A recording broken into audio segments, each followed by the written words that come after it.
Hello, everyone, and welcome to our today's stream. That video made me feel all warm and fuzzy because it showcased our beautiful UTM campus, which I really hope you will get to experience very soon. So, today's session is for our computer science and mathematical sciences students, and that is the stream that hopefully most of you have been admitted to. So, if that's the case, you're definitely in the right place. Let's get started with our traditional land acknowledgement. If I could get the slides queued up, perfect. So first off, we wish to acknowledge this land on which the University of Toronto operates. For thousands of years, it has been the traditional land of the Huron-Wendat, the Seneca, and the Mississaugas of the Credit. Today, this meeting place is still home to many Indigenous people from across Turtle Island, and we're very grateful to have the opportunity to work on this land. Personally, as an immigrant to Canada, I feel extremely privileged and grateful to be on this land. And we give great thanks for an opportunity to be working on this land. So let's get started on our presentation. First, we'll get on with our introduction. So my name is Christina McCutcheon, and I'm one of the academic advisors in the UTM Office of the Registrar. I have also graduated from UTM, so I know exactly how you're feeling right now. There's a lot of excitement as well as anxiety going into course selection. So hopefully you'll feel a little bit more confident about your course selection. It will be starting in a few weeks. Joining me today, we also have our two wonderful peer leaders, Fatima and Alani. Hello, girls. So Alani and Fatima, would you like to speak a little bit about your experience and where you're coming from? Go ahead, Alani. Sure. Thank you for the introduction, Christina. Hey everyone, my name's Alini. I'm a peer leader with the Office of the Registrar, and I'm going into my third year at UTM studying psychology and anthropology. Hi everyone, my name is Fatima.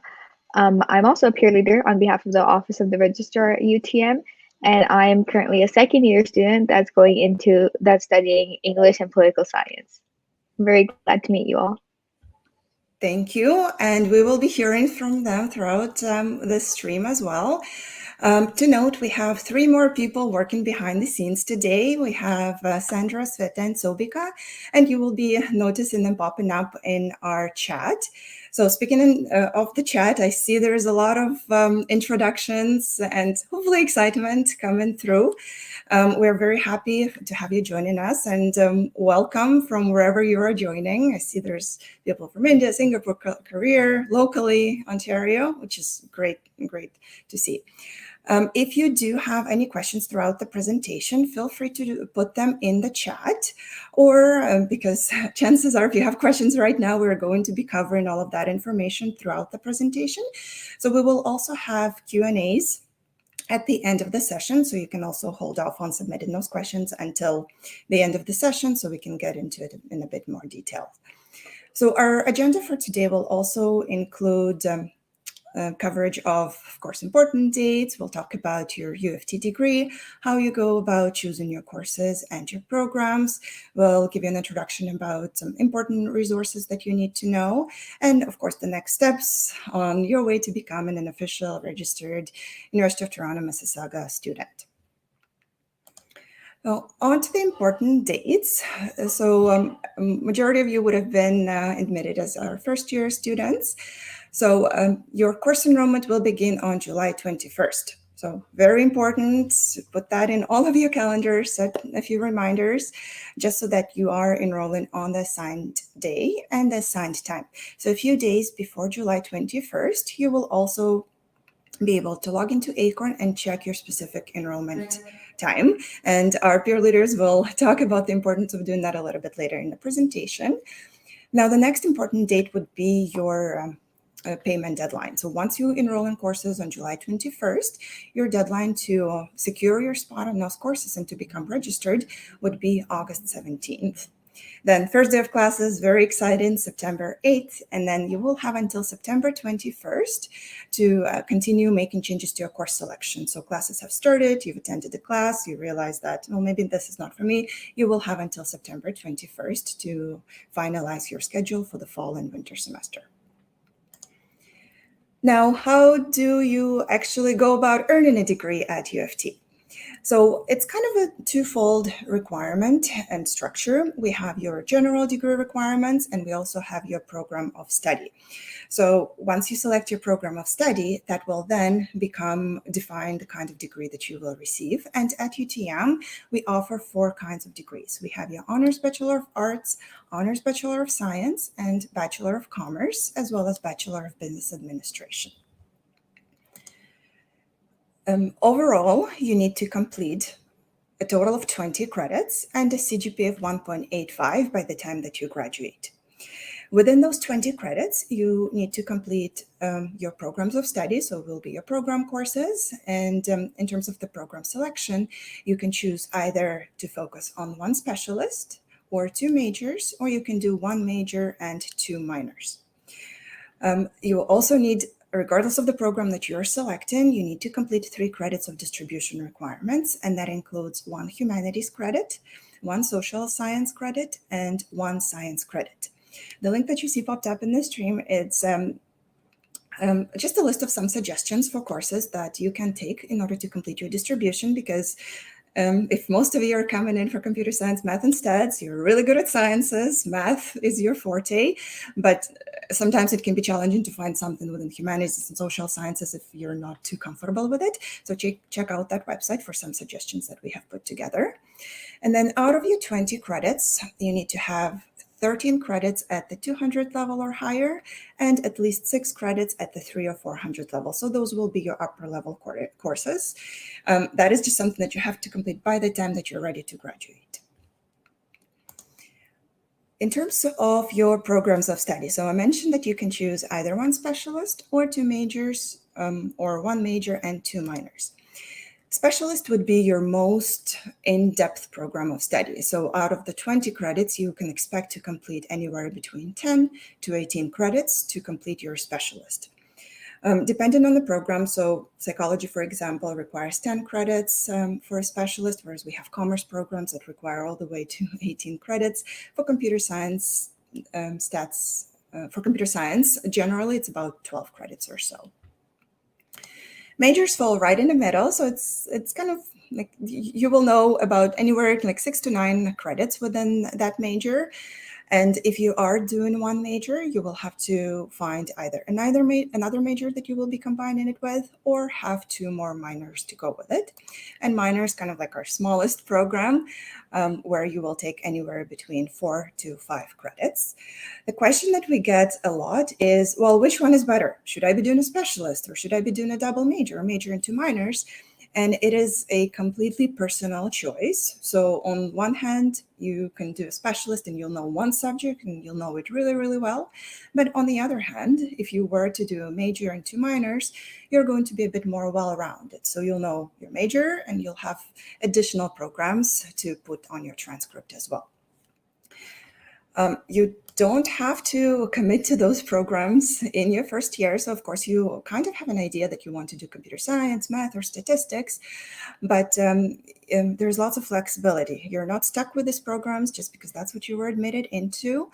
First year, we encourage you to discover a variety of different programs until you settle down. So from a personal experience, I came in for 1 program. I took a first-year course in that area, and I realized this is absolutely not for me, and I flipped my script completely.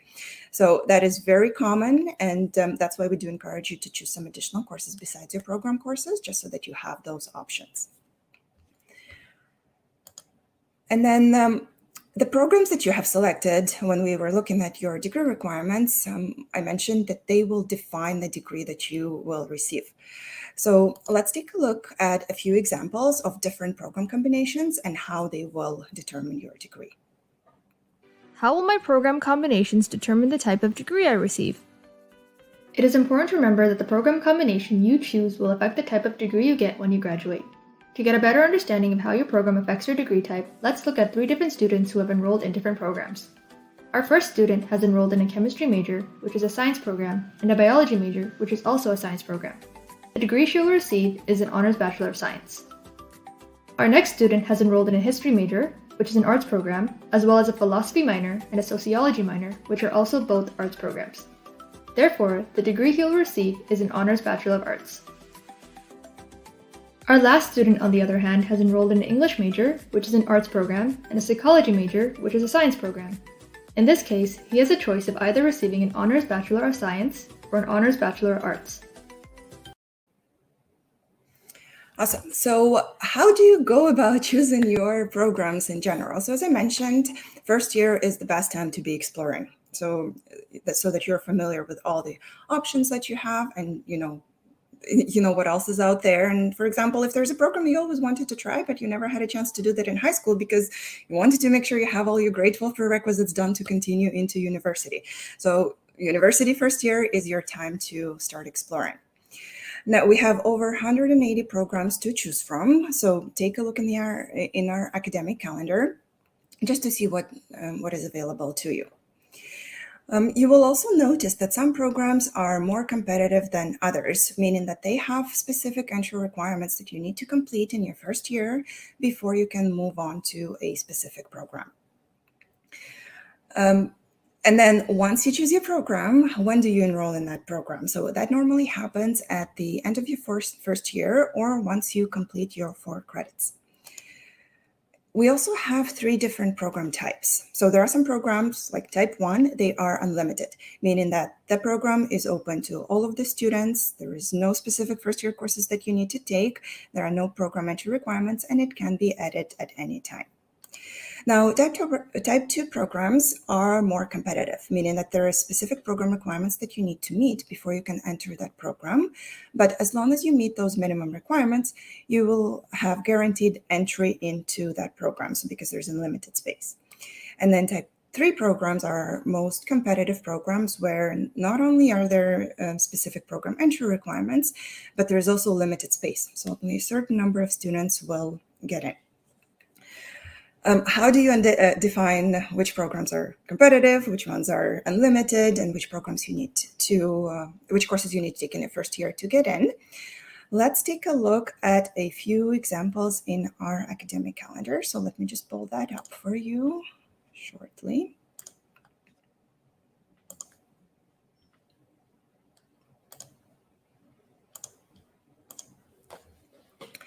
All right, so this is our 2021-2022 academic calendar, and this is going to be your go-to place for the next 4 years because the academic calendar gives you access to a list of all of the programs that we offer, as well as the program completion requirements. So by the time that you graduate, you need to make sure that you're taking all the right courses. Since this is our session for computer science, math, and statistics, let's take a look at computer science. So how I got there is through the list of program areas, and then just choose programs alphabetically. We're going through C, computer science, and when you scroll down, you will notice that within computer science, there are 4 different programs that are offered. So we have a specialist in computer science, we have a specialist in information security, as well as a major and a minor in computer science. There's a note here that says that entry into specialist and major programs within computer science requires completion of specific courses. We have CSC 108, 148, Math 102, and the first year calculus class. You can also expand each program field, and in this case, we're looking at this requirement because you're our new class for 2021-22. So in the first year, you need to complete at least 4 credits, including the following. So the same courses that we've noted, CSC 148, Math 102, and one of these math courses. You'll notice that 108 is not listed there, but that is because it's a prerequisite to take Math 148. So when you click on Math 148, it will give you information specific to that course. And if there is a prerequisite, you need to finish that prerequisite first. And same goes for Math 135. There's a link that just popped up on the screen that will take you to the Computer Science and Math and Statistics Department website. And they will give you a description of the different first year calculus courses that we have, because you will notice that there is a bunch of different courses listed here, but there is one, for example, 134 is for life science students, whereas 135 is for generally accepted across multiple programs, and Math 157 is like our most advanced calculus for students that they live and breathe calculus. There's a very small group of students that will be taking that course, so just make sure that you have the sufficient background knowledge before you jump into that class. So if you need some help figuring out which of those first-year math courses you need to take, please check out this website just for more information. Okay, and then I was saying that the calendar will also give you a list of all the courses you need to finish the program. So first year, this is what you're taking. And then second year, these are the following courses, and so on and so forth. So I already see a question that was just in there in the chat, and I will address it. So what is the difference between calculus for life science and regular calculus? So life science calculus will have different kind of terminology used to teach that course that will be relevant mostly to life science students. So if you're not going to life science students, I don't think you will even have access to that course because it's restricted, but we will talk more about those restrictions as we move on to the course selection process. All right, so this is it for the academic calendar. Hopefully it gave you a bit of an overview of how you can figure out what courses you're taking in the first year. But the other thing I wanted to mention is if you expand the faculty and staff list, you will also notice that there's contact there for the undergraduate counselor. So whenever you have questions about, which courses you need to be taken for your program specifically, each department has an undergraduate advisor or undergraduate counselor who can talk to you more about those specificities for the program. All right, so let me get back to our presentation.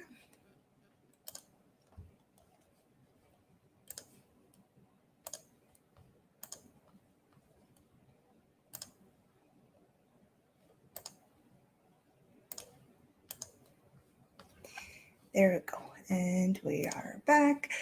So moving along, now that we know which first-year courses you need to be taking for your program, when do you actually and how you apply for those programs? Now, the Type 1 programs, as I mentioned, they're open to anybody and can be added at any time on Acorn, whereas Type 2 and Type 3 programs can only be selected at a specific time of year.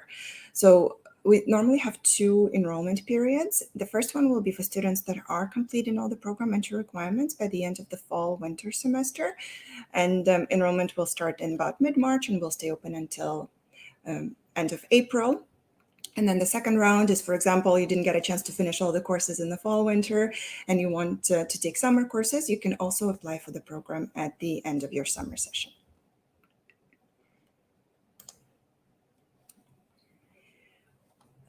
Just additional points of reiteration. Take some time to go through the academic calendar. So if you already know that you are interested in one program, for example, computer science, what other programs would you be interested in combining that with? So go through the calendar. I know that for computer science, for example, a lot of students choose to combine it with math and statistics just because there's a lot of courses that are similar and they all kind of fall under similar field, but it doesn't have to be that way. Programs don't have to be related. I completed psychology and Italian, completely unrelated subjects, but that is just something that I enjoyed. So definitely take a look, browse through the calendar, find the programs that may be of interest to you. And for the distribution requirements, programs that you are completing for your program, so anything that you are taking for your computer science, for example, those will be your science courses, they can also count towards your science distribution. We also have a few UTM1 courses launch programs, and I will get our peer leaders to chat a little bit more about that as we move along. Tracking your progress is going to be extremely important because besides the academic calendar, we also have something that is called Degree Explorer.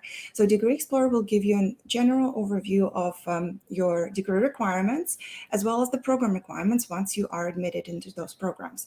You can log into Degree Explorer at any time, and you should be checking it regularly just to monitor where you are within your program completion. So right now, if you were to log into Degree Explorer, you won't see much because you're not pursuing a degree just yet. You're just in the introductory first year. But Degree Explorer is actually the system that will be confirming your eligibility to graduate eventually. So get familiar with it. You can either access it through Acorn under your planning tools, or you can go directly to it through our, I think it's degreeexplorer.utoronto.ca. That will work as well. So for our next steps, once you have explored the academic calendar and checked out your program options, we will move on to our course selection. So we've checked the calendar. We know you need CSE 108, 148, Math 102, and in the first year calculus course. But how do you actually interpret those course codes? What do they mean? They're not just a jumble of letters and numbers. And I'm going to invite Alini and Fatima, our peer leaders, to talk a little bit more about deciphering course codes and using other tools to plan your first year. Hi, Alini. Thank you, Christina. Hello again, everybody. So I am here to tell you that the main skill that I learned before my first year that I've used invariably throughout my academic career here is how to read course codes. This is so important because course codes tell you so much information about what a course is. So it tells you what program it belongs to, what level of study it is, the credit value, when it's being offered, and which campus is offering that course. So for example, let's take ENG 101 H5F. I know that's a lot of letters and a lot of numbers, but I promise you by the end of your first year, you're going to be an expert at this. So the first 3 characters of any course code tells you what department is offering that course. Here we have ENG, that stands for English. So ENG 101 H5F is an English course. Then you'll see a number. The first number tells you the level of study that that course refers to. So 100 level courses have a 1. That means they are first year or introductory courses.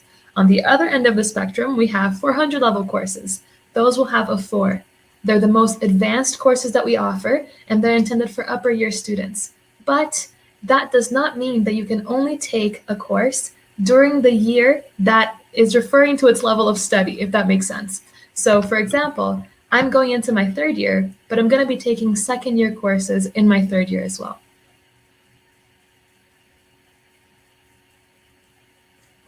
Thank you, Alini. I think I'm having some internet connectivity issues here. They're not moving the slide along, but let me just take a look here. Okay, bear with me 1 second. I'll try again.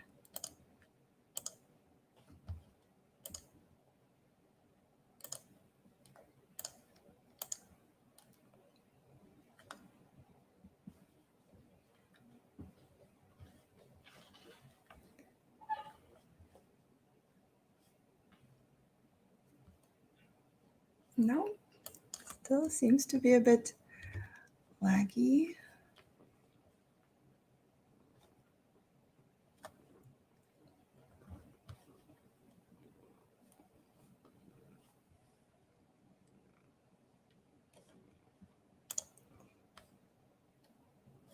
I'll try a different window, see if that will make any difference. Sorry for my cat.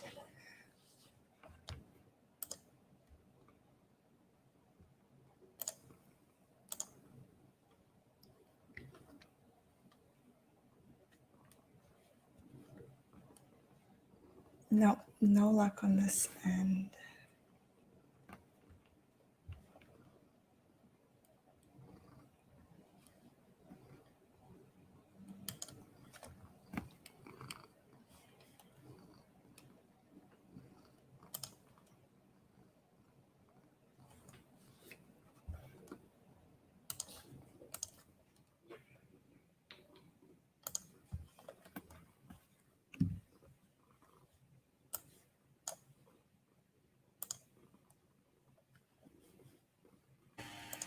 Awesome, we're back. So, as I was saying, the first 3 characters of a course code tell you the department. then the first letter, the first number, that tells you the level of study, but it doesn't mean that that's the only year in which you can take that course. Then you'll see that there's actually 3 numbers in total. Together, these numbers identify the specific course in the calendar, timetable, and Acorn. This is really important because if you change one digit of these 3 numbers, that makes a difference between 2 completely different courses. For example, we have ENG 101, which is how to read critically, and ENG 102, which is how to research literature. Both very important, but very different skills. So pay close attention to the 3 numbers that come after the 3 letters.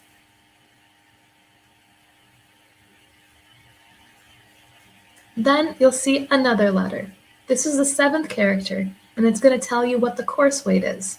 So if you see an H, that means that it's a half credit course. So after you complete that course, you get 0.5 credits from it. If you see a Y, that means that it's a full credit course. So after completing that course, you're going to get an entire credit from it. Then you'll see another number. This one tells you what campus the course is being offered at. So most of the courses that you're going to be looking at are going to have a 5 because we are UTM students. But let's say you chose to take a course at Faculty of Arts and Science, which is the St. George campus downtown. Then you would see a 1. Or if you chose to take a course at UTSC in Scarborough, then you would see a 3. And that's right, you can take courses at other campuses. It's part of the U of T experience to get to explore other campuses other than your own. I've had so many friends that have taken courses in other campuses and they've had a great time. I know there's a lot of really, really, really interesting and very specific courses downtown. It's generally not recommended that you take too many courses outside of UTM in your first year, just because that's when you're trying to make sure that you're meeting all the requirements so that you can apply for post at the end of the year. But after that, you are free to explore. Then you're going to see one last letter. This is going to be an F, an S, or a Y. And it's going to tell you the session that a course is being offered and the duration of that course. So F, I believe that stands for first. So the first session of fall, winter, or of summer. That'll be either September through December or May and June. Then S, second. That'll be January through April or July and August. Then you have Y. That means that it lasts the entire 2 sessions of either fall, winter, or summer. So that means September through April or May through August.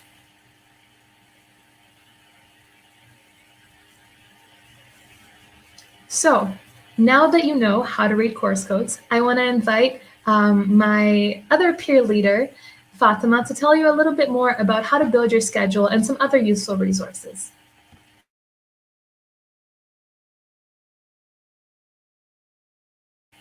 Fatima, I think you're muted. Oh, I am. Sorry about that. Okay. So one of the biggest pieces of advice I was given was to make sure that my courses didn't conflict or were scheduled too close to one another. That would give me time to take a break, to grab water between lectures, etc. And if you're in person, it'll give you time to travel to another building. But how do you plan that? Well, UTM has this amazing website called the UTM Timetable Planner, where you can make a mock timetable and plan out your courses, your schedule, etc. Timetable also highlights that each course might have a lecture along with a tutorial and or a practical. But what is a lecture, a tutorial, or a practical? Well, a lecture is exactly what you would imagine. It's everything you've seen in the movies and in TV shows. It's a bunch of students sitting in a lecture hall, frantically taking notes while the professor talks about course material and presents all their work. A tutorial, on the other hand, is where you have less students, around 30, with a TA, not a professor. And then you discuss and talk in depth about the concepts that were learned in the lecture. A practical is normally with science courses. It's a lab-based class where you take the materials that you learned in class and apply it in a more hands-on or practical way. So that's a little intro to the timetable. Christina is going to show you the rest in a more in-depth way. It's one of my favorite UTM websites. You guys know you're so lucky to have Eagle Connect. I had Eagle Connect in my first year because it just started last year, and they are a resource that a lifesaver. I swear it's a lifesaver. They have videos, modules, and a workbook that teaches you everything you'll need to know about UTM.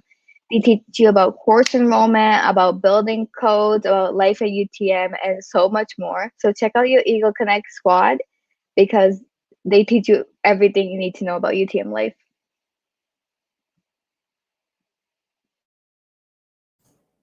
Thank you very much for sharing that. So I think I should be back to normal right now, and we'll try to get back to our presentation. Just give me 1 second.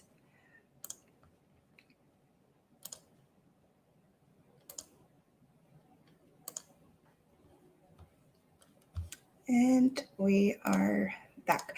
So the other question, thank you, Fatima and Alini. We will see you shortly for our Q&As. And I look forward to hearing more about your first year experience just a little bit later. Another question that we get asked very frequently is how many credits should I be taking in first year? So generally, you need to be taking anywhere between 3 to 5 credits in your first year. So 3 credits is the minimum that you need to be considered a full-time student. However, as you've noticed in the academic calendar and from previous slides, you do require at least 4 credits before you can apply into the program. In most cases, if it's a program type 1 and type 2. So we recommend that students take at least 4 credits in their first year. If you're comfortable, you're welcome to take the full course load of 5 credits, because for those students that want to graduate in 4 years, if you need 20 credits in total, you will be taking 5 credits each year. Or if you want to have a bit less stressful transition to university, in your first year, you can try 4 credits in first year and then catch up by taking 1 credit in summer and start taking 5 credits in your future years once you're in a program and you're more comfortable with your study skills and what you're doing. If you take 0.5 or 2.5 credits, then you're considered to be a part-time student. We all progress at our own pace. So if the first year you need to be a part-time student because of your life commitments, your other extracurricular activities, that is perfectly okay. It just means that it will take you a bit longer to graduate and you may not be able to apply for the program in your first year. Just a separate note for our ACE students. ACE stands for academic English. For those students who have been accepted into the program, you will be restricted to a full course load of no more than 3 credits, because you will also be taking your ACE English courses that will be contributing to your overall course load. So just keep that in mind.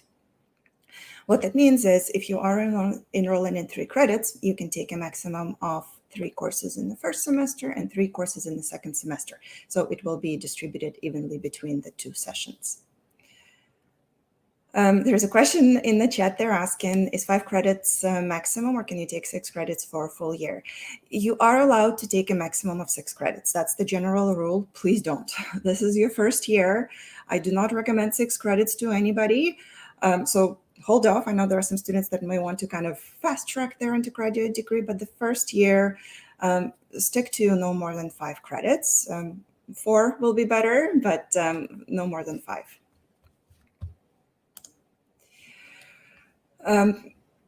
So just the same reiteration, 5 credits is the maximum for the first year. Then if you are catching up in summer, you can take anywhere between 0.5 to 2 credits in summer if you want to try to catch up.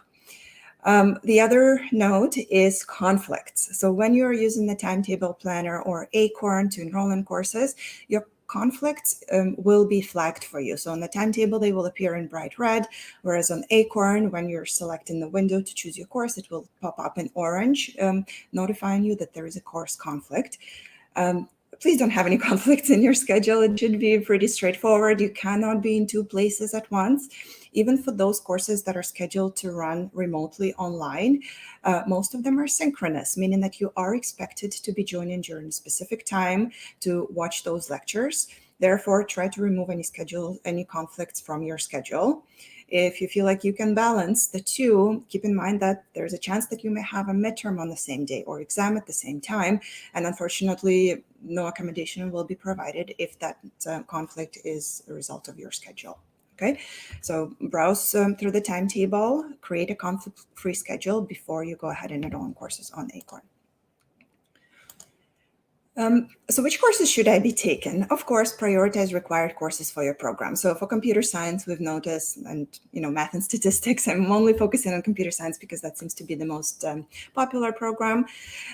Once you have selected those math and CSC courses, think about what other courses you may be interested in. So if you want to start working on your distribution, you can choose distribution courses. Or additional electives, because at the end of the day, besides your program courses, even if you were to do a specialist, you will still have room for electives because you won't have enough program courses to finish your 20 degree credits. So browse through the calendar, browse through the timetable just to figure out what other courses you may want to add. Keep in mind that when you find courses in the academic calendar, it doesn't mean that that specific course will be running in the fall-winter semester because not all courses are offered at all times. So if you identify the course in the calendar, but you cannot find it in the timetable, that just means that the course is no longer offered, okay? And then just keep in mind that you will be selecting your programs at the end of the winter term, provided you are completing all the right first-year courses and you have your 4 credits done. We've also put together a sample of what your first year schedule may look like. So this is a screenshot of the online timetable planner for a student who is interested in pursuing computer science. So you will notice we have your CSC 108, we also have Math 102, we have Math 135, and your ISP 100 course. Different lecture course components are color-coded. So green is your lecture sections. And then you will notice that there's also purple tutorials and there's pink practicals. Keep in mind that not all of the courses will have all 3 components. So for example, for computer science CSC 108, you only have your practicals, whereas for Math 135, you only have 2 tutorials, whereas ISP 100, it's only a lecture section.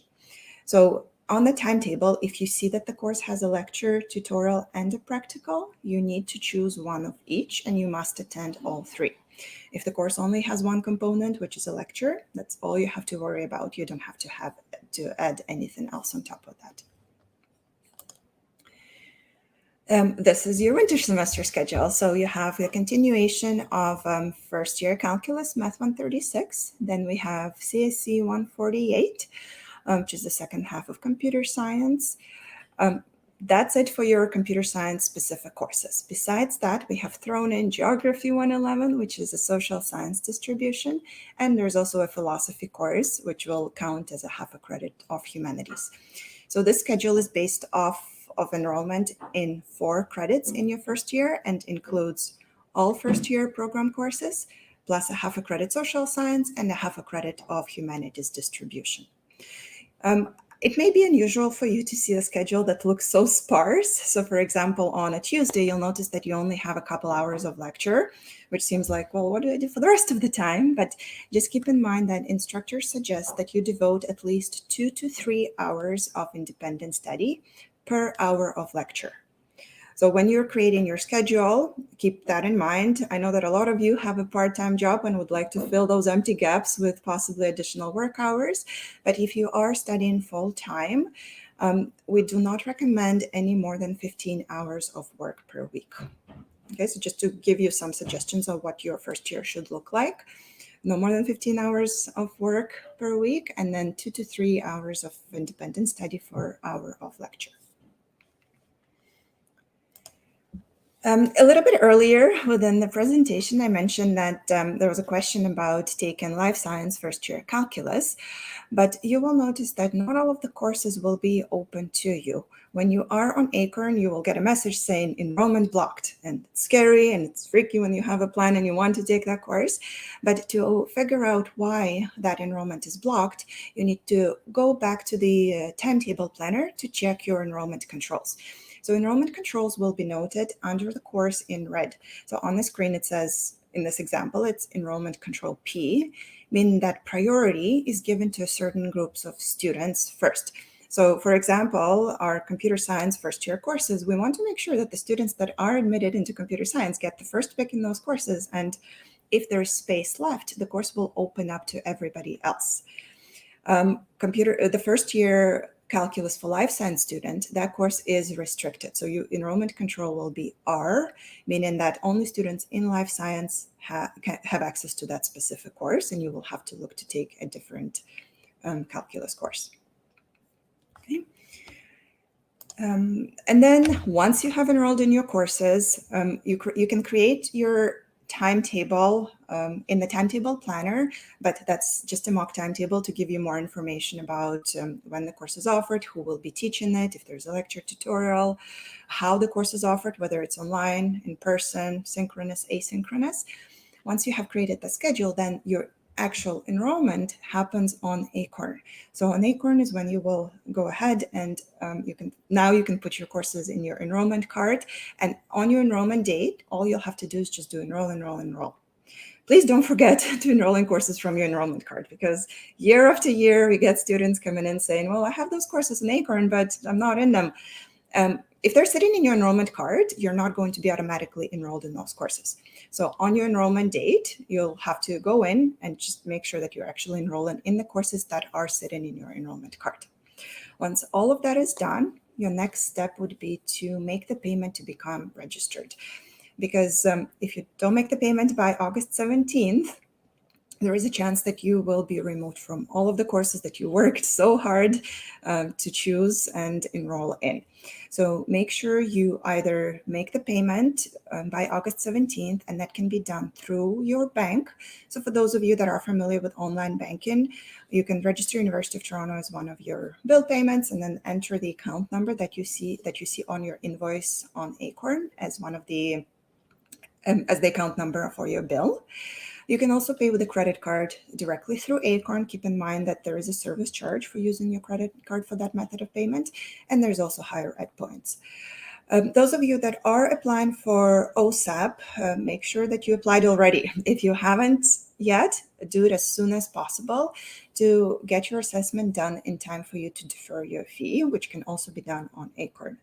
If you have received an admission entrance scholarship that will cover your minimum payment, there is a form that you need to fill out on the Office of the Registrar website to register through that scholarship, because you will not receive your scholarship amount until around October, November. But if you are expecting that, we can register you based on that anticipated scholarship. And there was a question just about that. With the financial aid scholarship status will be updated on Acorn. It won't, you won't receive the actual amount until October. Okay. So summarizing, your next step would be choosing courses. So select your courses by first checking the academic calendar to identify which courses you need to choose to apply for your program at the end of the first year. Once you have identified those courses, use the timetable to put together your schedule, and then register for courses on Acorn. Then you need to defer or make the payment by August 17th, so important deadline to put on your calendar. After all of that is done, or even throughout the summer, once you've done all the work about your course selection, we also recommend that you set up your T-card appointment so that you can get your T-card set up. And when you do that, you will also receive instructions on how to get your UToronto official email address.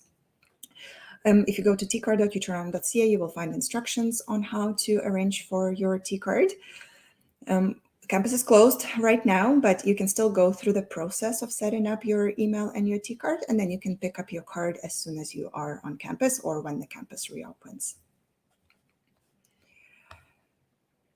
This is it for our formal part of the presentation. I know that was a lot of information, that was a lot of content. So I will invite Fatima and Alini back into our stream, and we will open up the floor to questions. So I am seeing there's a few questions that came up about asking for a link for registering for your entrance scholarship. Yes, we will get that sent in.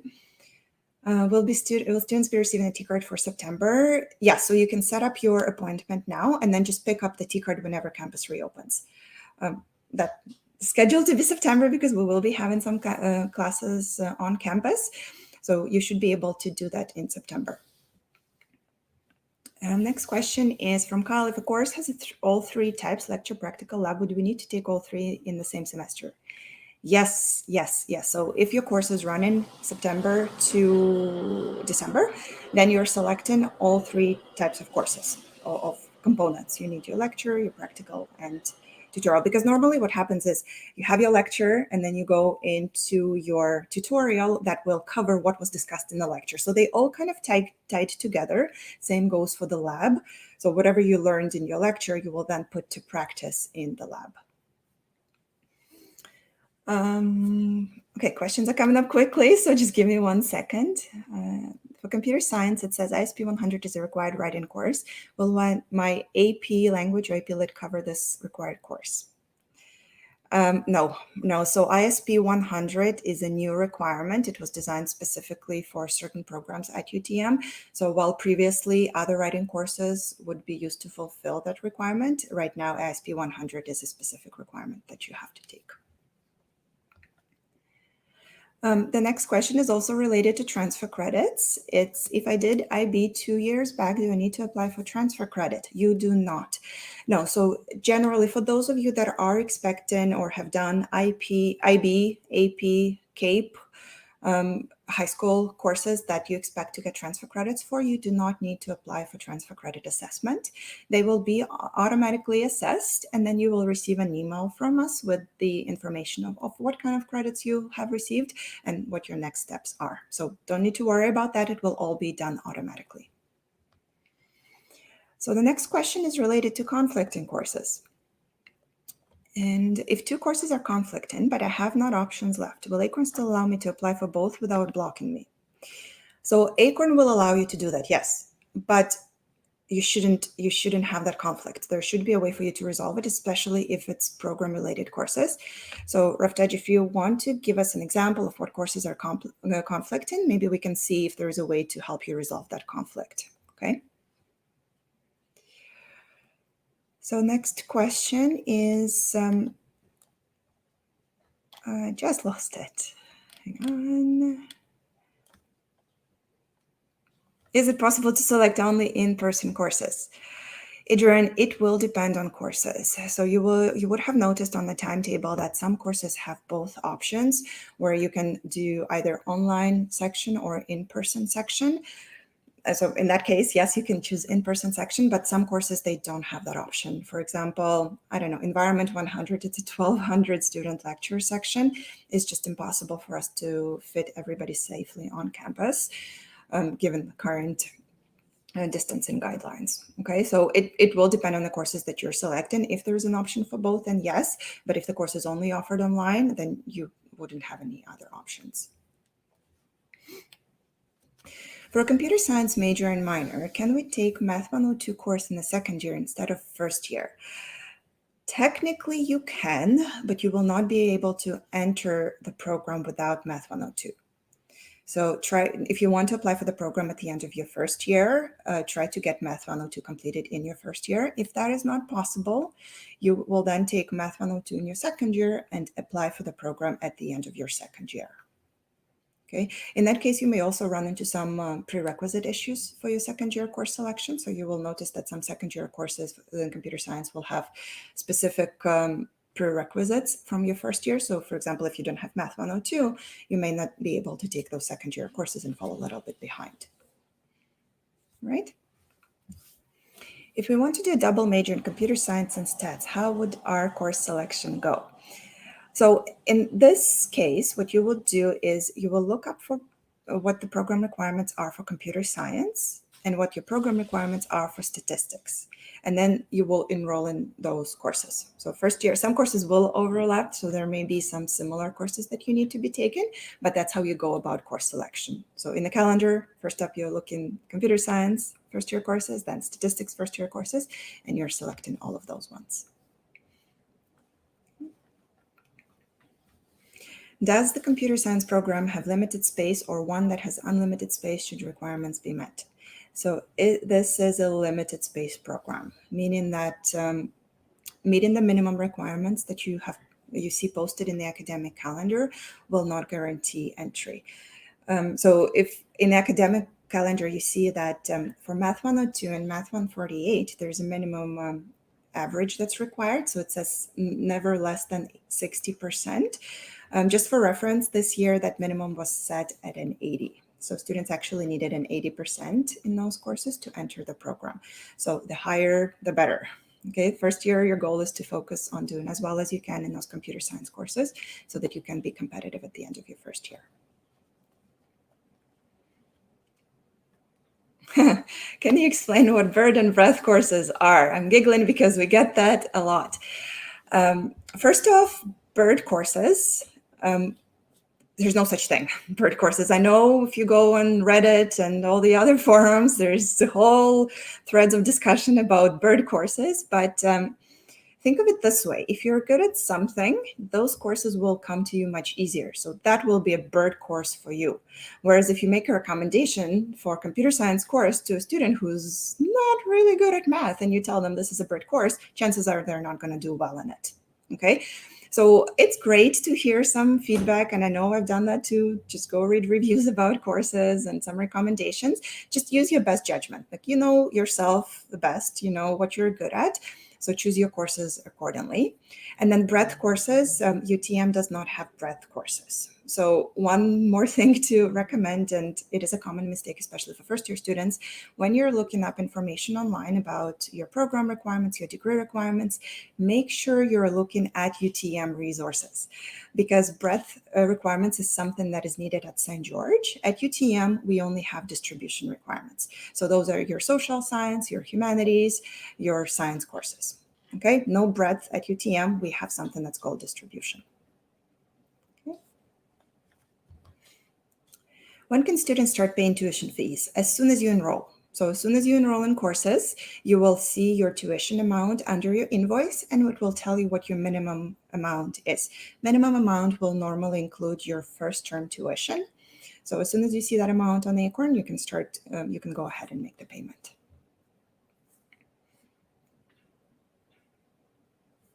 Is it better to do a lecture tutorial lab on the same day or different days in the week? Whatever works with your schedule. And Noeline, Fatima, do you want to talk a little bit more about that, if it made any difference for you? I don't think it makes too big of a difference. It's nice to have lecture and tutorials relatively close, because that way the content is fresh, like more fresh in your mind, so you're able to discuss it in more depth. But if you take 5 minutes to review before tutorial, even if your lecture was on Monday and your tutorial is on Friday, I think you should be okay. What do you think, Fatima? I agree. Normally, I try to put my lectures and tutorials almost right after each other. That's just a thing I do, and I like it. Everything's still fresh in my mind, and I can make a more relevant and a better discussion in my tutorials. But sometimes I do have like a lecture on Monday and then a tutorial on Friday. And then, yeah, Alini's right. If you just review it, then everything's good. So there's no, preferred. No difference. Yeah, I agree with you. From my experience too, I found it was helpful to kind of have it all on the same day because it's still fresh, but sometimes it may not be possible just because of the scheduling, right? So if you have some courses that they don't have any other lecture options, you'll just have to create the schedule that works best for you. Okay. All right, so next question is, how do we know if we have to take both lecture and practical courses? If they're available, do we take both? Exactly, yes. So on the timetable planner, you will notice that it will show you actually both. It will show you if there is a lecture, if there is a practical, and if there is a tutorial. So if you only see a lecture section, that's all you need. But if you see a lecture and then tutorial and practical underneath, then you need to select one of each. On the timetable, there may also be some conditions on selecting those tutorials and practicals. So for example, like Eco 100 is a great example. If you look it up on the timetable planner, it will actually tell you, make sure you select the tutorial following right under this lecture section, because that tutorial will be tied to specific lecture sections because there's so many lecture sections that may be taught by different instructors. So their tutorial setup may be slightly different. Okay, and Acorn, when you're selecting courses on Acorn, it will actually trigger that kind of a restriction. So for example, if you, on the timetable, if you found a lecture and a tutorial that works for you, but when you go to Acorn, you realize that you don't have access to some of the tutorials, that is because they want you to select courses from a specific group. Hopefully that makes sense. Okay. Next question is just to confirm, Math 102, CSE 108, Math 135, 136, and ISP 100 together are up to 3 credits for the entire academic year, correct? So not quite. So here you're missing CSE 148. So once you add CSE 148, then it will add up to 3 credits. So Math 102, CSE 108, CSE 148, then Math 135 and Math 136 and ISP 100. That will be your 3 credits and give you room to add another credit of electives. Unrelated question, to receive a confirmation of enrollment letter, I need to be enrolled in my courses, right? Meaning wait till July 21st for enrollment date, then submit a request. Exactly, yes. It will also depend on what your enrollment letter needs to say, because if you requested, let's say July 22nd, it will say that you are enrolled in courses, but you're not officially registered until your payment is made. Okay, so just clarify what that letter needs to say. I know a lot of the times you need a confirmation letter to actually receive the funding from your RESP company or whatnot. Just keep in mind that that's what the letter will say. Which one should we choose, minor, CSE, or major, or specialist? It depends on how much you like computer science. So if you would like to focus on computer science alone, and that's all you want to study, then you would do a specialist in computer science. But if you kind of you like computer science a little bit, but you also really like CCIT, so communication, culture, and information technology, then you can do, let's say, major in CCIT and keep your minor as computer science. Okay, you're not committing to anything in your first year. So in the first year, for example, if you are set on, let's say, doing computer science specialist, but after taking first year courses, you realize that, no, maybe I'll keep it as a minor because I found something else that I'm interested in, you can make that assessment at the end of your first year. Can you switch to online later if you pick an in-person course? You will have until September 21st to decide. So September 21st is the last day for you to make changes to your course selection. For example, if you choose an in-person course and you realize that you would rather do online, you will have until September 21st to change between the lecture sections. So before, and that goes for anybody, before you make any changes on Acorn, make sure there's space in the other course that you want to take, because you don't want to drop the one that you no longer need and realize that the one that you wanted doesn't have any more space left. Okay, but the other thing to note is if you are starting, for example, international students that are not planning to arrive to Canada this year, we just want to assure you that if you start a course online, you're guaranteed to finish online. We're not going to switch on you halfway through the year. So if you're making that kind of decision to start a course online, you're guaranteed to finish it online as well.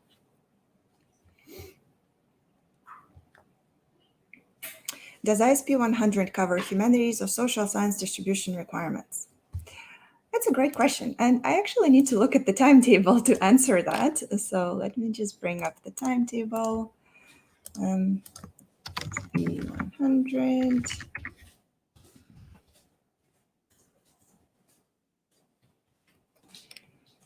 Okay, so ISP 100, it doesn't actually cover any distribution. So it has no distribution assigned to it. Just because of the way that the course is structured, it doesn't fall under any specific category. So on the timetable, so what I've done right now, I went to the timetable, I searched for ISP 100 course, and I didn't see any distribution assigned to it in brackets, which means that it has no distribution assigned. There are some courses where you may see both humanities and social science. And in those cases, you can use it towards one or the other. So it doesn't come for both, but you can pick whichever one makes more sense to you. Okay.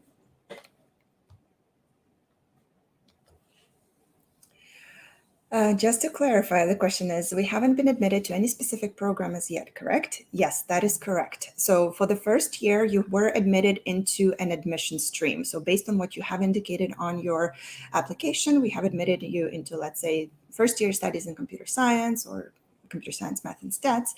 And then you are correct. In first year, you take a variety of courses, and then you select your programs at the end of the first year. If you want to change it after second year, you can also do that. So for example, you can choose, let's say you choose history major in your first year, and then you take more history courses in your second year, you realize you want to just focus on history, you can then change it into a specialist as well. How many credits are required for a computer science major? So this is where we go back to the academic calendar, and let's take a look. So if I could share a screen right now, we can go back to the computer science major and do that.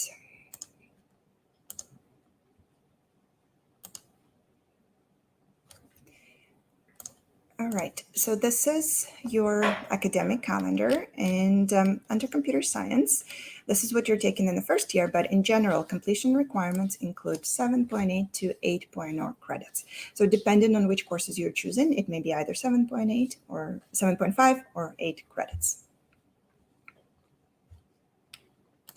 You can do the same for other programs. So if you're looking at a specialist, in this case, we're looking at 12 to 12.5 credits that are needed. Okay.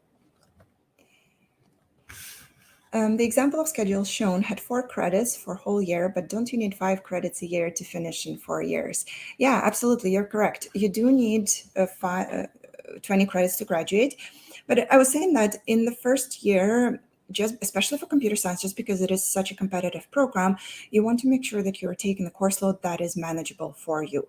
So if you have 4 credits, let's say in the first year, that's enough for you to apply for the program and get into computer science. Then you can catch up by taking that remaining credit in summer and then start taking 5 credits moving forward so that you still finish in 4 years.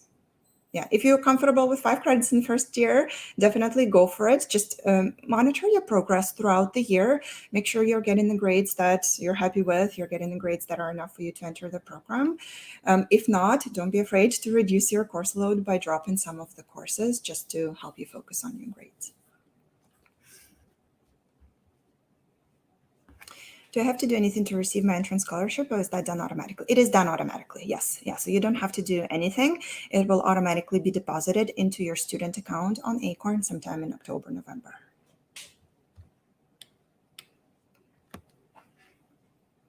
Are we allowed to use services on all U of T campuses? Can we also take required courses at UTSG which will contribute to our degree? So yes and yes. Most of the services are offered tri-campus wise, so you can use services at all 3 campuses. In terms of the courses, I would recommend mostly focusing on electives at other campuses because, as we've mentioned before, first year course requirements or program requirements in general are very unique to our UTM programs, and they may not even be open to you at St. George. So in the first year, take all of your courses at UTM, and whenever you are taking courses at other campuses and you want them to be used for your program at UTM, always check with the department advisor at UTM first to confirm that those courses can then be used for your program. Okay. Math 137 lecture and Physics 146 in-person practical on Thursday. Okay, so that's back to the question for our schedule.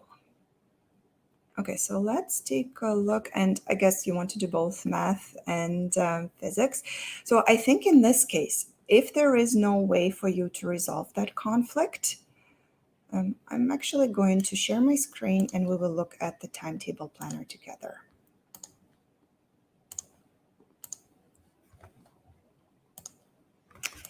All right, so you said it was Math 137 and Physics 146. And it was lecture and person practical.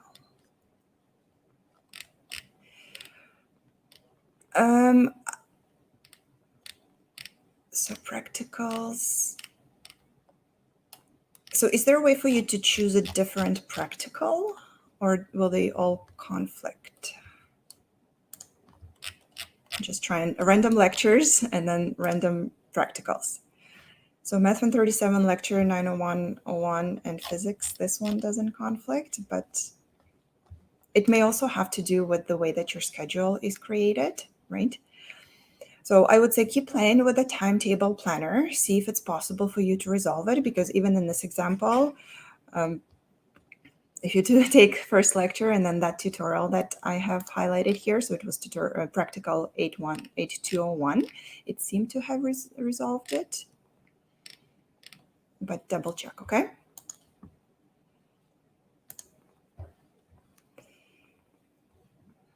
All right. In order to get into CS Post, all we have to do is meet the requirements, right? And will we have to do better than a certain number of people? Yes, and yes. So you do have to meet the specific requirements. So whatever requirements are listed in the calendar, those are the course requirements. But at the end of the day, you will still have to do better than a certain number of people because there's limited space. So just meeting those minimum requirements is not going to guarantee admission because, for example, there's going to be a CGPA that is set at the end of the year, and there's going to be minimum course grades that will be set at the end of the year. So this year it was a 3.0 CGPA and minimum of 80% in CSC 148 and Math 102, just based on the number of people that have applied and the number of spaces available in that program.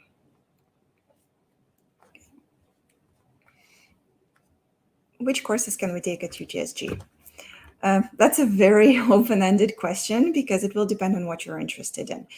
The only courses that you cannot take there are, well, the Rotman, they're engineering, so very specific faculty courses.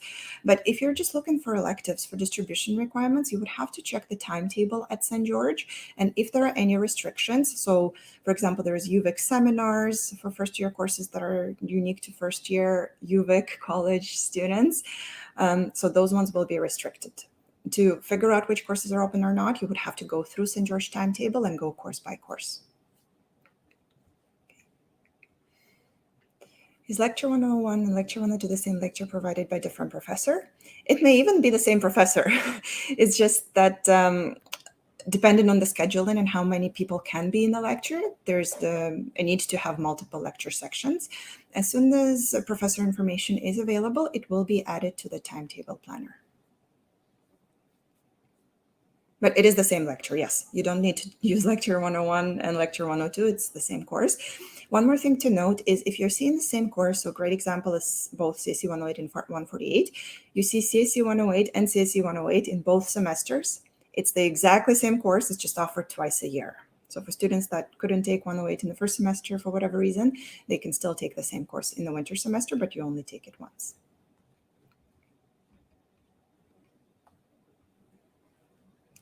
Do we need to take the same practical code? If I take 9101, do I have to take? Not necessarily, no. So unless it says so on the timetable planner. So again, I'm just gonna share my screen again to show you what I mean. Timetable planner, and in this case, the only one that I can think of at the top of my head would be Eco 100. Eco 100H. Sorry, the course code changed this year. 101H. So see how here under Lecture 9101, there's a note that says students must choose a tutorial from the group immediately below this lecture section. Okay, so unless there is a note like that on the timetable planner, then you just choose whichever tutorials and lectures work with your schedule.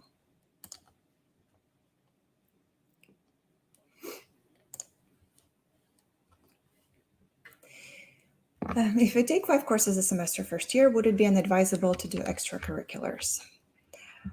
It depends on what those extracurriculars are and what your time management skills are like, what other commitments you may have outside of school.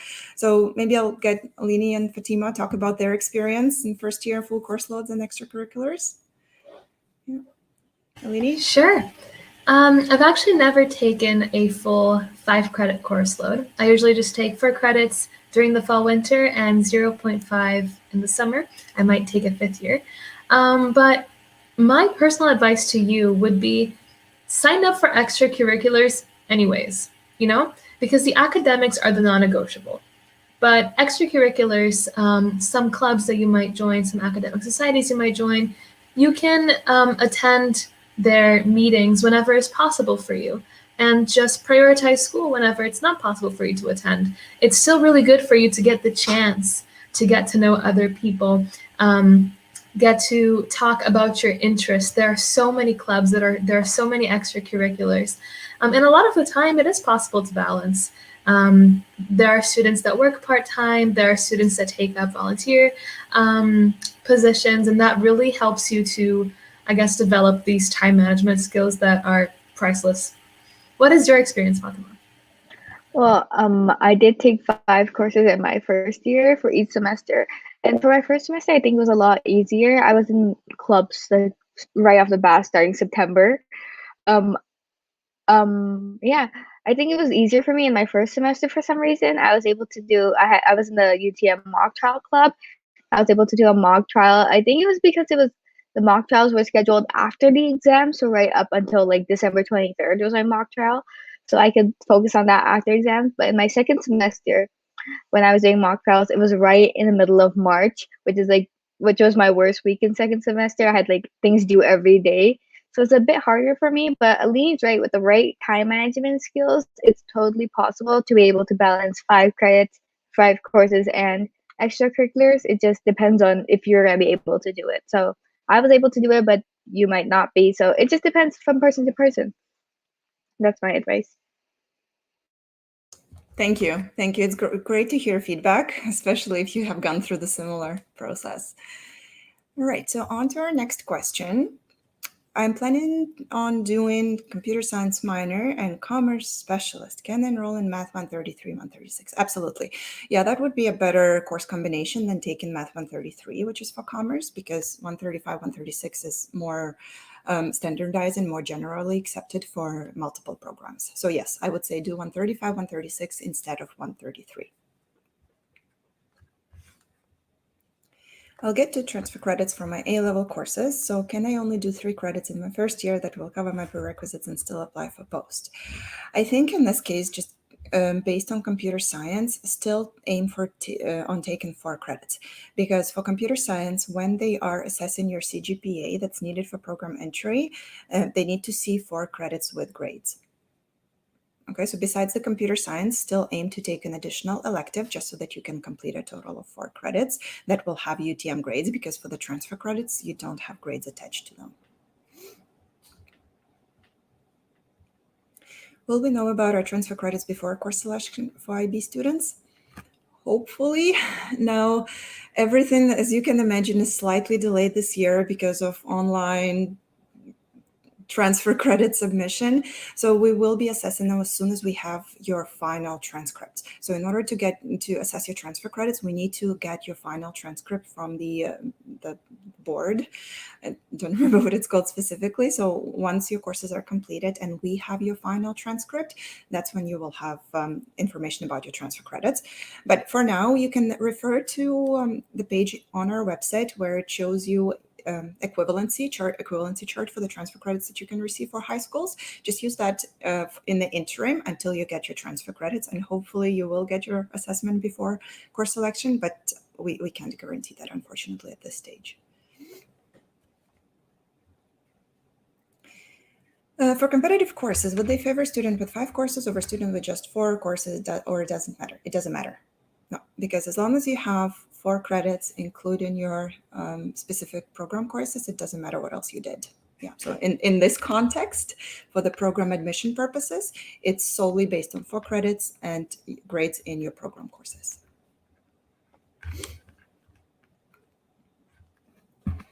Would my requirements be for students applying in 2021 for program entry? Yeah, in your case, it will be the second quote. So for students applying in 2021, for program entry in 2022 academic year. So you are entering our program in 21-22 academic session. So you will be applying for the program in 22 and starting officially in your program for the 22-23 academic year. Okay.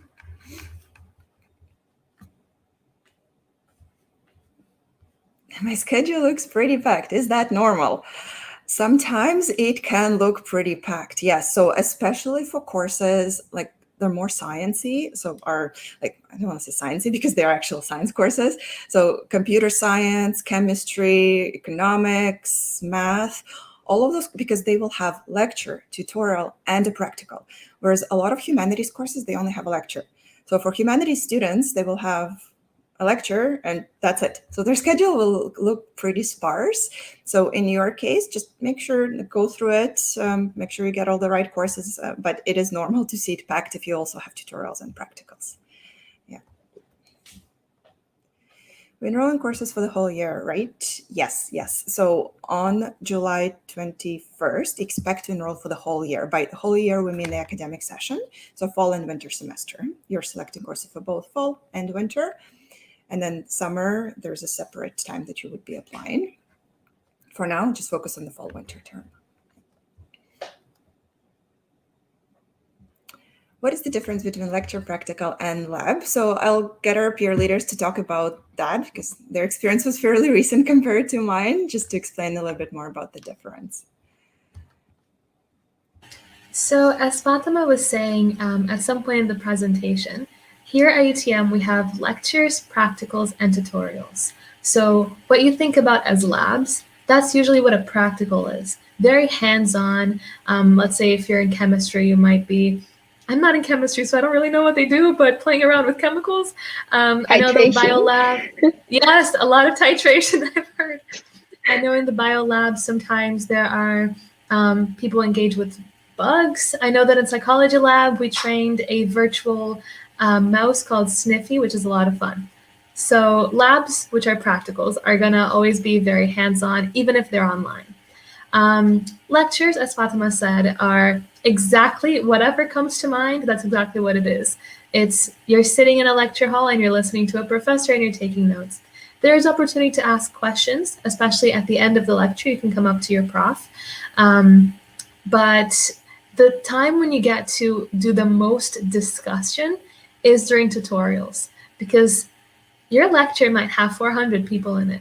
Your tutorials will usually have up to 30 people. So you really get to get in groups, discuss questions, sometimes fill out like sheets that they give you so you can engage with the material more deeply.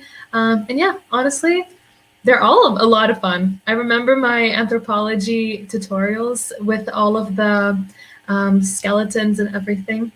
Yeah. Thank you. Thank you for sharing that. Yes, I think lectures, practicals, and tutorials, they're all very unique experiences. And just remember, you have to attend all of them. I know, especially for tutorials where you're in smaller groups, for those of you that are shy, and that was my experience. I was extremely shy in my first year and found it very difficult to speak out. But a lot of the times, tutorial is where you will be graded on participation. There may be some quizzes there. So try to overcome that as much as possible and participate, because that's like, I wish I've done that more now in hindsight. That's, I've grown a bit more confident, but it's just going to be a very, very fun and new experience for you. All right, so next question is for physics. It only allows me to book practical and tutorial with a conflict. Is that 1 week tutorial, 1 week practical? Yes, you got it. So physics is one of those unique courses where they will alternate. And there is a note on the timetable planner, but I know it sometimes can be a bit confusing. So in that case, this is the only time where you are allowed to have a conflict. That is because 1 week you will have a practical and 1 week you will have a tutorial. It will still be scheduled at the same time. They will just, the nature of the class will alternate. So in that case, that's perfectly okay to have that conflict. Okay, the next question is, if CSE specialist is 12 credits and then 2 credits for degree requirements, what happens with the other 6 credits? Whatever you want. So in this case, you can either fill in the rest of space with electives, or you can even add another minor, because a minor is normally 4 credits. So a lot of students choose to combine a CC specialist even with a statistics minor or even a statistics major, because once the specialist is done, the rest is up to you.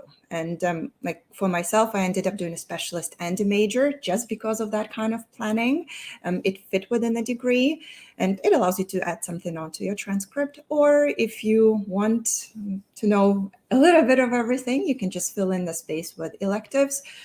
You can also take more program courses. So if you would like to take more computer science than 12 credits that are needed for your program, you can, just as long as you don't have more than 15 credits within the same 3-letter designator. So no more than 15 CSC courses, for example, credits.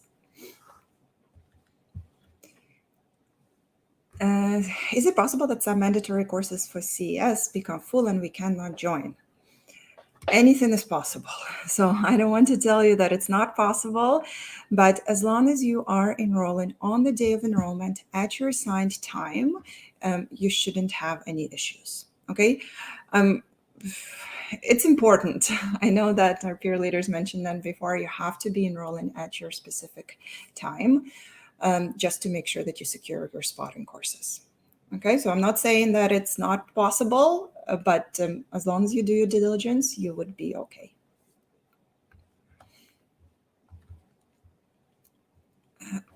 How much time are you given to commit to a choice, specifically between specialist major and CSE? The entirety of your degree at UTM, essentially. So the great thing that I loved about the structure of a degree at U of T is because it gives you that flexibility. So I know a lot of universities, their first year course selection is super easy. You get admitted into a program, you come in, they give you a schedule, and you're good to go. And you are in a program that you're studying for the next 4 or 5 years. Whereas at U of T, you do all of that work on your own, which I know can sometimes be a bit too much choice.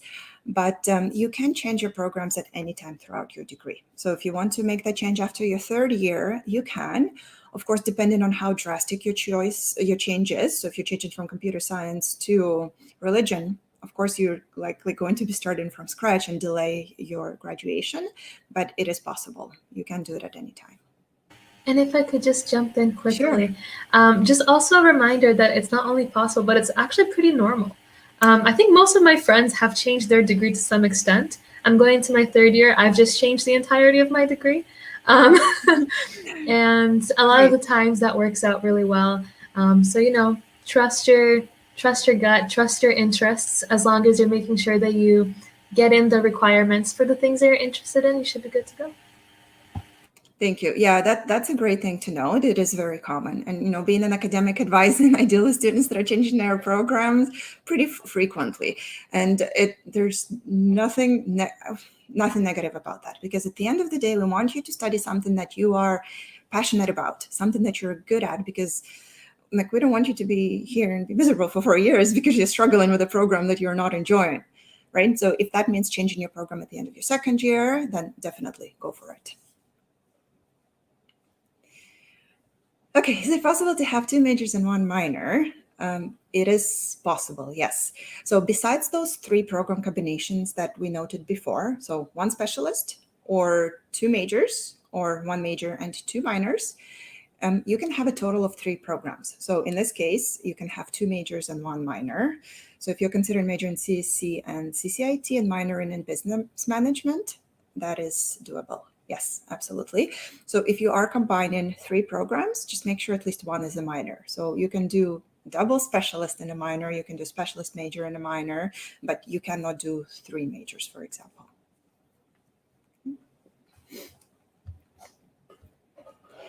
So the question is, can you go over which math courses we have to do and which we can choose to do? I'm a bit confused looking at the academic calendar. Also, Honoré, when will Frosh be? Frosh, I have no idea. So Frosh is run by our student union. So they're the ones that organize everything. I haven't heard anything just yet. Check out their website. If you go to utmsu.ca, any information that's available or will be available about Frosh will be posted there. And now let's go back at looking at our academic calendar.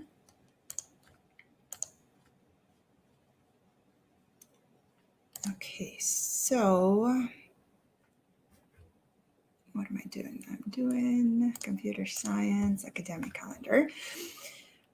If for the first year, so these are the courses you're looking at. So computer science, actually, let's do first year, CSE 108, 148. Then you have your math 102, and then you're choosing one of these combinations. So in your case, you can do 135 and 136, or math 130. Yeah, those ones are not available. So 137 or 157. Okay, so one more note is if you are not seeing Math 134 and 135 in the academic calendar, that is because those courses are no longer offered.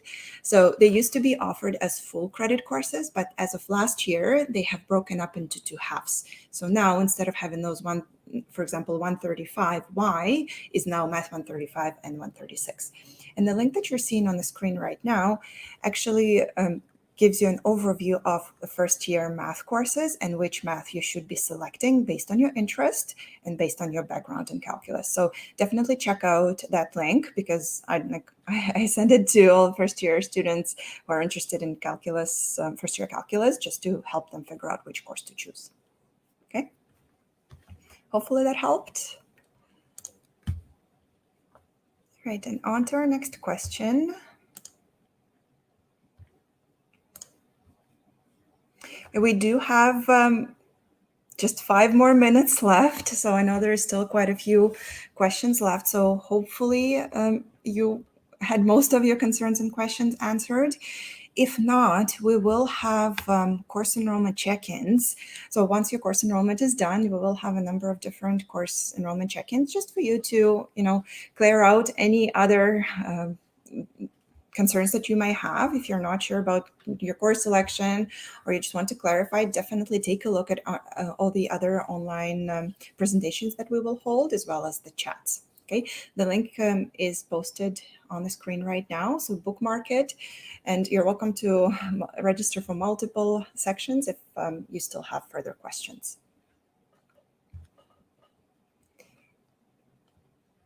Okay, so next question is, do we have guarantee of successfully registering CSE 108, 148 if we're admitted to CSE Math Stats Department? So those two courses, they're actually, the priority is given to computer science students. So for the first year, if you are enrolling on time into those courses, chances are you will get in. Okay, again, just don't wait to enroll until it's convenient for you, maybe in August, because by then the course will open up to everybody. So July 21st is the first day for you to enroll. And then on July 29th, priority for most of the courses will be lifted. So you want to make sure that you're registering, if not on July 21st, but at least until July 29th to get a spot in all the courses that you want.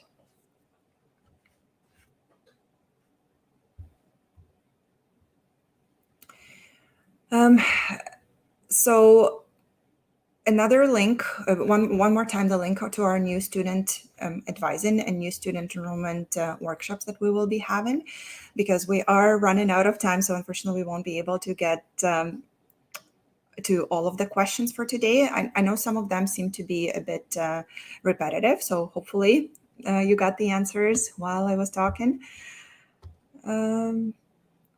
Oh, the date, that's a good question. So I just saw the last question popped up saying when the enrollment start times will be available.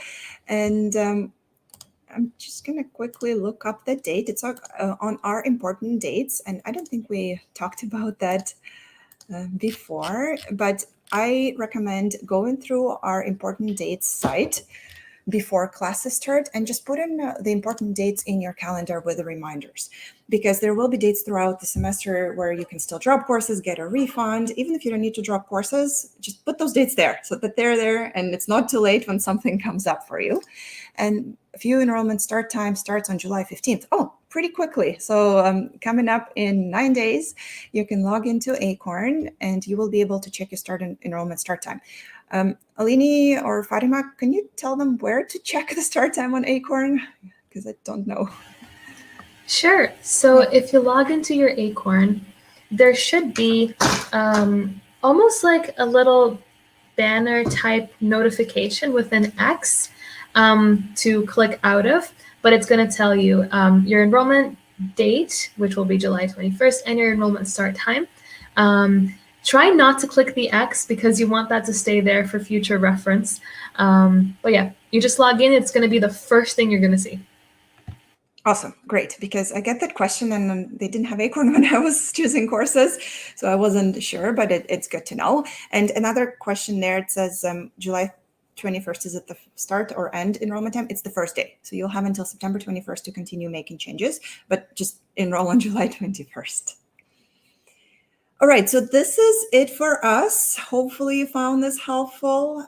If you do have anything else that comes up or you process all of this information, definitely check out our new student page. It has lots of important resources there, as well as your workbook, so course enrollment workbook. If those of you that like pen and paper, I would print it out and start filling it out. If that works for you. If not, you can just refer to it when you're selecting your courses, and register for upcoming check-ins for the rest of summer if you do have follow-up questions. So thank you so much for joining me today. Thank you to our peer leaders. They are always a wealth of resources. I haven't gone through this fairly recently. And again, I will hope to see you in September on campus maybe, or digitally. You can also sign up for academic advising whenever needed throughout the year. Thank you very much.